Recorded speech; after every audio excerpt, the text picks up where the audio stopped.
a lot of people out here who are afraid. They're nervous. They don't know another way of life. You know, they don't know how to go and create something from nothing, like you said. Right. You know, and I guess it's kind of scary, you know, to an extent. But I fully believe what you say to be true, that it's going to be out of necessity. Well, you know, I'm going to give you the survival of the fittest, and definitely out of necessity. And let's go through the 5 phases out of doing something out of nothing. And I say nothing with an F, like nothing. Okay? And this is for anyone, because at the end of the day, you know, people are going to agree with us, and like you're saying, people are going to agree with me. But, you know, literally, what do you do? So here, if I could just have a minute to go through these points. Tell us, break it down. Okay. These are the 5 phases you have to go through if you have no money, nothing to start a business. And it's time tested. Phase 1. You have to go inward. If there's nothing available to you outside of you, you have to go inward. So you have to practice one or all of these 4 things, or a combination. It's prayer or affirmation or visualization or meditation. Now, some people say, well, I'm not religious. I don't believe in a supreme being, or that's fine.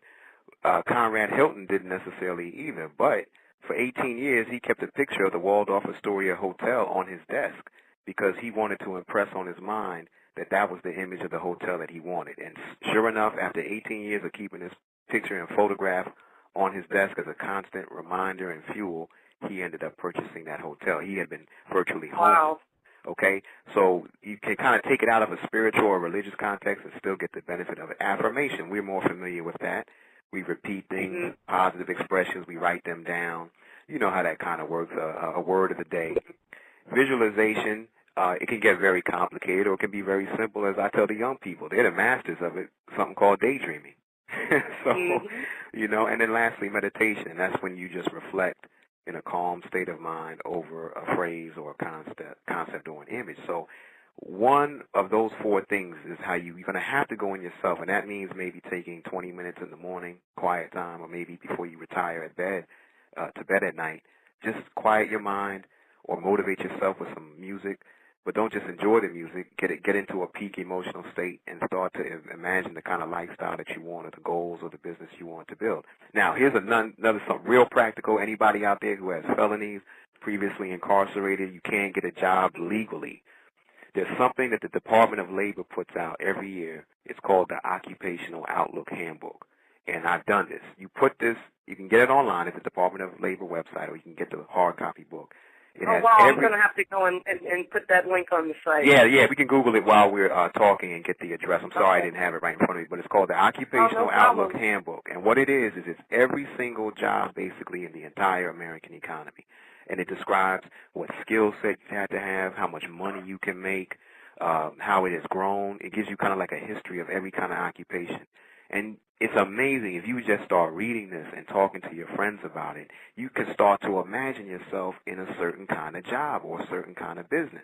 And I've seen this. You can take people who've been gang banging or, you know, just unemployed youth, and they start to see and say, hey, I could see myself, you know, working in that business. Or, okay, I don't like that job, or they don't make enough money. So we have to kind of integrate ourselves into a real economy. So that's phase 1. Phase 2 is after you start to have an idea or some type of stimulation or inspiration from what I just laid out, you have to debate and discuss what it is you'd like to do rationally with a trusted inner circle. A trusted inner circle is not the haters in your life. A trusted inner circle is not your lackeys or your yes men or yes women that just tell you whatever you want.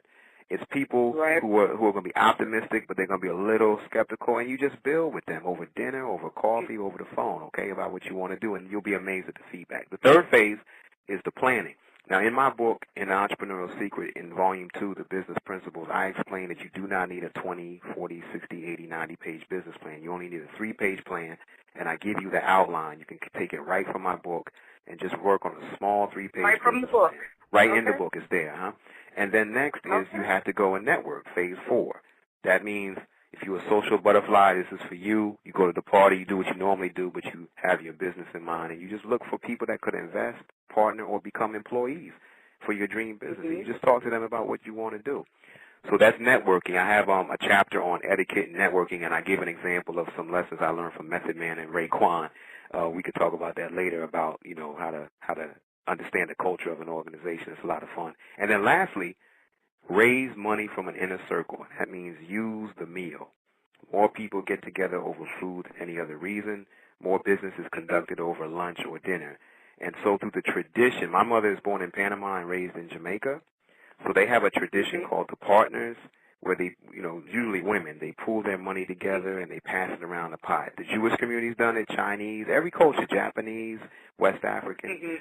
So in my book, I describe in Volume 1 how that can be done. And you can raise 500 here, 100 here, and before you know it, you have enough seed capital, to get going.